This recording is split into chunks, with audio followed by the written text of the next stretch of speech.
my surprise, I got accepted to a local book fair here in Korea, and that really motivated me to sit down and finish my first few cat guide illustrations. Luckily, I had done a lot of the prep for these paintings over the last few weeks. I knew more or less what illustrations I'd need, what style and color palette I wanted to use, so I felt very ready. But art, like life, has a mind of its own. We'll see how that goes in this Paint With Me video.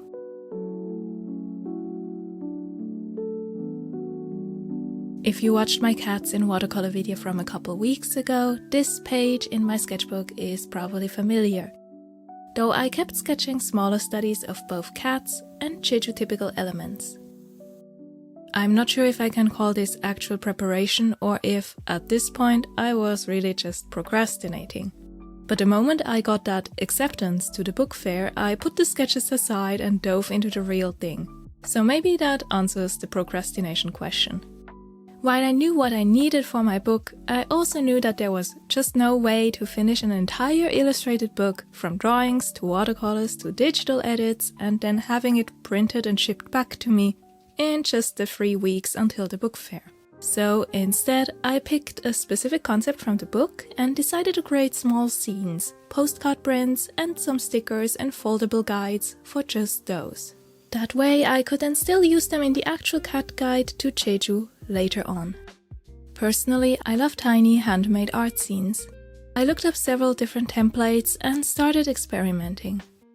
What could I realistically illustrate, scan and print, and even fold over the next 2 weeks? And here's something important. Target audience. The book fair I applied to is, of course, here on Jeju. I've visited my fair share of book and art fairs in Korea, and generally art zines are still a rare sight, though they seem to be more popular in recent years. They are often seen as less than, even a cheaply made book, rather than as a more unique handmade piece. I think that sentiments like that are very important to keep in mind. Where you live, the type of fair or exhibit or market you'll sell at, all play a role in what works. It's actually something I've struggled with quite a bit over recent years, as my portraits or fantasy illustrations don't really connect here. Locally, my cuter prints and stickers are much more popular. I hope that I can bridge that gap with time. But as long as I enjoy making both, I'm happy to just adjust my expectations and bring what works to each event. Have you noticed differences in popular art styles in different countries or among different cultures? Expectations and conventions that vary? I'd be really interested in talking about that, as it affects everything from what kinds of book cover styles are popular, to color palettes, and even the beauty standards of what a pretty portrait should look like. The concept I went with are the cats representing volcanic hills, Orem, here on Jeju. I want a double spread in the actual cat guidebook that shows famous Orem in cat form. So I might as well get started with those, so I can reuse them later. The cats would have to be simplified, stylized to a degree, so that they can imitate the shape of specific hills. I even brought out maps to arrange my little hill cats in a way that made sense. The drawing part of this process is where I feel the preparation and style experiments really paid off. I got to quickly capture a whole bunch of different cat poses and expressions. There's that quote, "No plan survives contact with the enemy." Well, enemy is a bit of a strong word here, but this illustration would certainly develop into quite the battle. I had my drawing, my watercolor palette with all those amazing granulating colors I'd been testing, and was ready to just finish this illustration in a single evening. I used favorite shades like lunar blue, cascade green, amethyst genuine, but something felt off. The granulation barely showed up and the colors looked stuffy here. Before, they'd looked airy and playful. In my sketchbook, I'd been working on 100% cotton cold pressed paper by Hahnemuhle. It was amazing for all of these color experiments I'd been documenting. And the paper I'm using here now, I've worked on a lot. It's actually my most used paper overall. It's by Fabriano, also 100% cotton, but it is hot press, so that's where my mistake lies. I'd trusted in my favorite paper to automatically also be the right fit for these paints and this airy coloring style I wanted, and instead got stuck with a look and feel I positively hated. And shortly before midnight, I did one of the hardest things for me as an artist. I gave up on a painting. So yeah, the duck there in the background reflects my mood for the last hour. While I may have trouble letting go, I'm also very stubborn. It was nearly midnight already, but I didn't want to end the day on a sour note and then have to rush to paint my cats in the early morning. So I pulled myself together, reassessed, and went back to what I knew would work. My sketchbook. This is where I'd tested all of these paints and cat sketches, after all.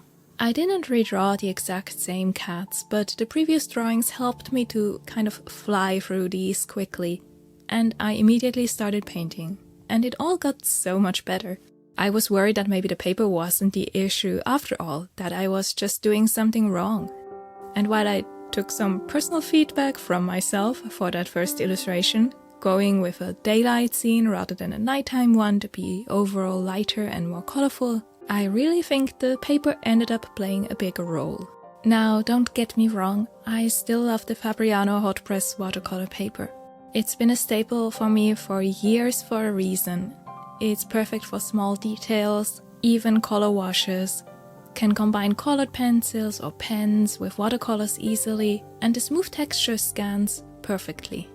If you're looking for even color application, anything from watercolors to gouache to acrylics and even traditional ink have worked on this for me. It's just specifically granulation and these less predictable wet-on-wet techniques that don't work well on it. It's why I generally hesitate to recommend a single paper as the best. It depends on your art style, the finish you're going for, if you're focusing on a beautiful original or something that scans well for digital representation or printing. I might film a comparison video of all my watercolor papers soon, though, if anyone's interested, as I'm curious myself to find more weaknesses and strong points for each. Maybe because this was my second try, but somehow everything came so much easier. I like the individual cats better, the overall color palette of these warm greens and browns. While it can be incredibly stressful and discouraging to abandon a piece halfway, this showed me that I can then always learn from that experience and build something new, something better. Do you sometimes have to abandon paintings? Do you then give a similar or near identical one a try again, or do you completely give up on an idea? I hope that beyond any of the actual painting techniques, this can show that maybe failure isn't all that terrible, as long as you pick yourself up and start again. Speaking of painting techniques, the Hahnemuhle sketchbook paper is perfect for these wet-on-wet techniques, though I do work in small, detailed areas to avoid buckling. I wanted each color area, be it a brown cat, a black spot on one, or a grassy hill, to have textures within themselves. You can achieve that by dropping more paint on a still wet area or clean drops of water into painted areas that are in the process of drying.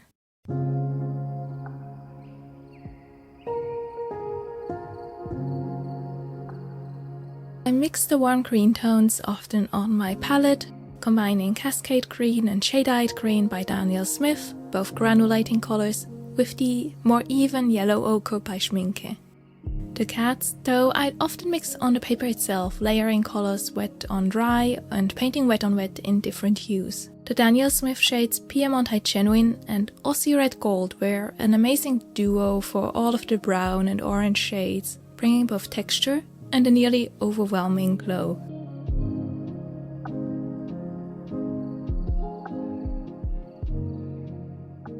This illustration, as well as more cat art and a watercolor cat sticker, are my March prints for the Patreon snail mail tier. If you'd prefer staying on YouTube, I've created a snail mail membership option here to be as similar as possible to the Patreon option. As I'm editing this video, I've started packaging the March letters with their postcard prints and stickers and thank you notes. And if you'd like to receive a letter too, there's still some time to sign up for the month. I truly appreciate the support. I don't want to jinx it, but I'm slowly making the transition from working mostly for clients as an illustrator to creating my own art, prints, art books, and both this YouTube channel and the print memberships are a part of that. I'm really grateful for the freedom that gives me to pursue all these ideas and paintings, and I wanted to thank you all.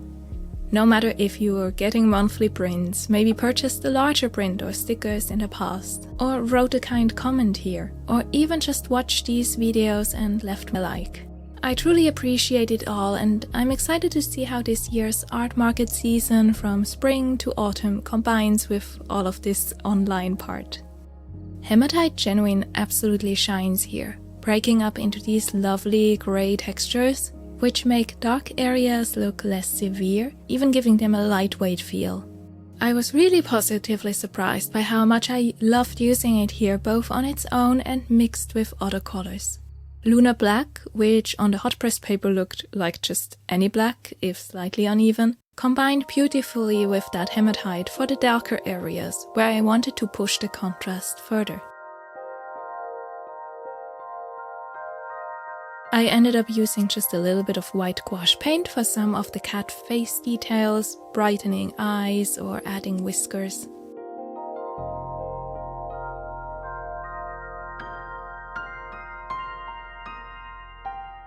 Have you started any creative projects lately? Do you also need a deadline to really get hyper-focused on an idea? And how do you handle illustrations that don't work out on the first try?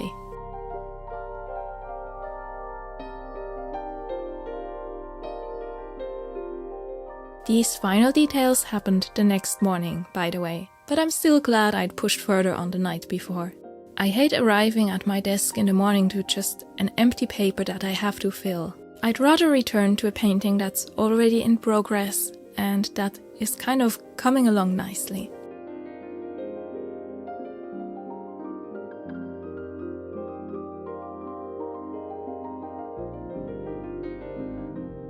I switched back and forth between my favorite Escoda brushes, the Ultimo for more water, as even the smallest size can hold a lot of liquid and paint, and a tiny Versatile for details and precision. For the mini guides, I want actual volcanic hill info on the back of this illustration print. So after finishing the main illustration, I immediately moved on to the even more stylized cat hills. As the main illustration shows a specific angle and we see the cat hills in roughly the order they'd be arranged if looking towards Halasan from the east coast of Jeju. For the actual guide, I picked a few additional ones that should be part of this overview. Sanbangsan here is in the southwest of Jeju, a majestic hill of steep cliffs, and my cat here imitates that shape. I love how simple this one turned out. As I get more comfortable drawing my stylized cats, it becomes easier to mold them into the shapes I want.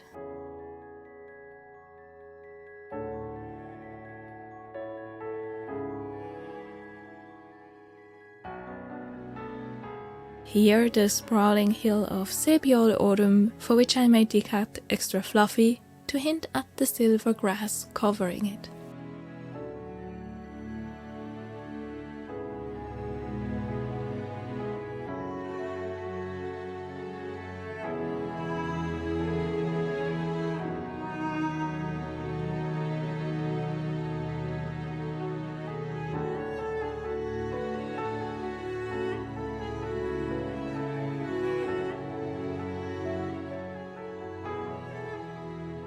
Songsan Ilchulbong, or Sunrise Peak, is a volcano just off Jeju's eastern coast.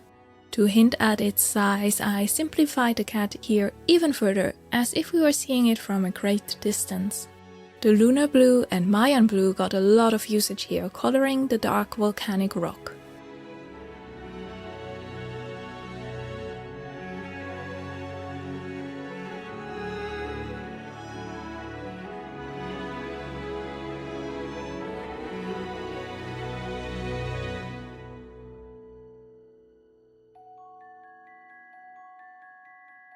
I think this whole journey from realistic cat studies to slightly simplified cat characters and then these very stylized hills made it so much easier. Simplification for me looks more natural if I come from a basis of understanding. For example, Gomun Orum, which translates into dark hill, is just a vaguely cat-shaped lump with hematite genuine and lunar black textures in the shape of the actual hill.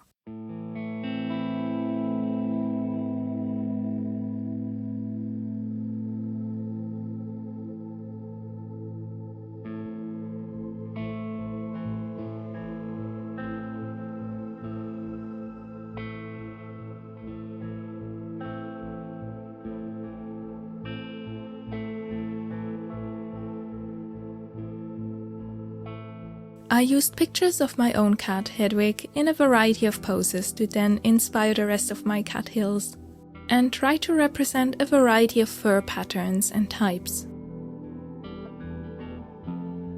Do you have a favorite among these?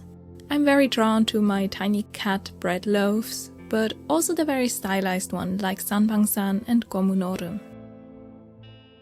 At this point in the day, I needed lots of coffee.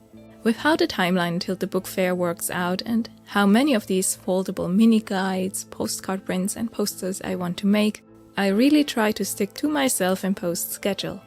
Luckily, despite a big hiccup the night before with that abandoned painting, I know my own speed pretty well by now, especially when it comes to the digital cleanup and editing and layouting too. So I was comfortable painting more and more details for my autumn guide here, and taking a bit more time.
I'll be sharing more of my preparation for that book fair and maybe some footage from the actual event, and I hope you'll enjoy all of that process.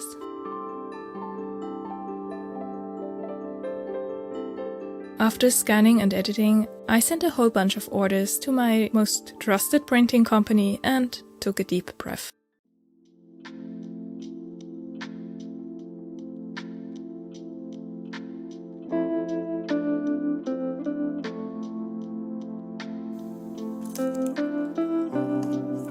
The printing was actually incredibly fast, and all the prints and the big poster needed for the book fair arrived with lots of time to spare, which I'll probably need to fold all of these into neat little booklets.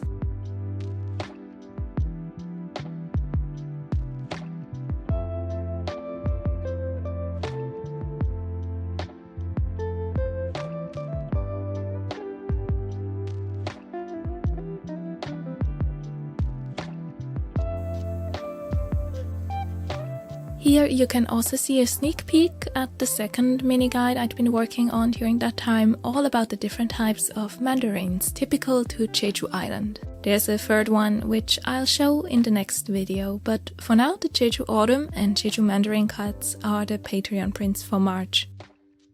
And I'm getting ready for both an art market this very weekend and the book fair 1 week later. And I think having these more stylized guidebook illustrations done will be great for when I tackle the more detailed, natural landscapes that will also be part of the cat guidebook. I had my mock-up scenes from earlier to guide me, but I'll have to go buy some supplies to make the folding process easier. I hope the local art shop has some bookbinding and craft supplies.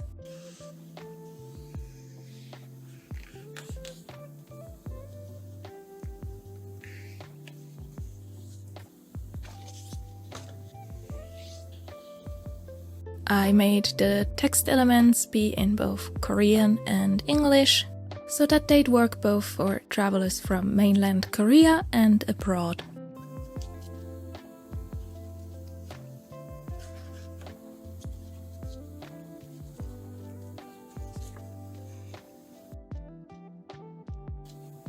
I hope you enjoyed my little cats, the granulating watercolors in action, and a look behind the scenes of making new products in a bit of a rush.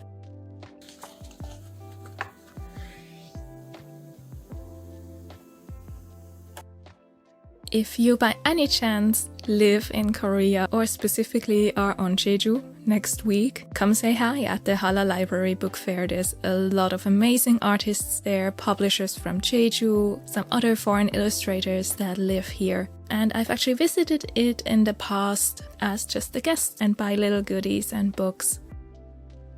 Thank you so much for watching, and I hope to see you again in my next art video.